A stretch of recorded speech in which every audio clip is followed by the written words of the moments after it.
అలాగే వైసీపీ మాజీ మంత్రి కొడాలి నాని తీవ్ర అస్వస్థతతో బాధపడుతున్నారు. ఆయన వాస్తవానికి మొన్న ఆయనకి కొంచెం గ్యాస్ నొప్పి వచ్చింది అన్నారు. తర్వాత లేదు, అది గుండె నొప్పి అని నిర్ధారించారు. అయితే ఇప్పుడు ఆయనకి కాస్తంత సీరియస్గా ఉంది అట. హుటాహుటిన ఆయన్ని ముంబై ఆసుపత్రికి కూడా తరలించారట. మాజీ మంత్రి వైసీపీ నేత కొడాలి నాని గుండెపోటుకు సంబంధించి శస్త్రచికిత్స చేయించడానికి ముంబై తీసుకెళ్లారట.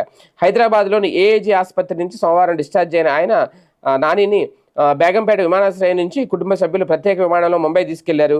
గ్యాస్ట్రిక్ సమస్యతో వారం కిందట నాని ఏఏజీ ఆసుపత్రిలో చేరారు. పరీక్షలు చేయగా గుండె సంబంధిత సమస్యలతో పాటు రక్తనాళాల్లో 3 చోట్ల పూడికలు ఉన్నట్లు కూడా వైద్యులు గుర్తించారు. స్టంట్లు వేయడం లేదా బైపాస్ సర్జరీ చేయడం మంచిదని సూచించారు.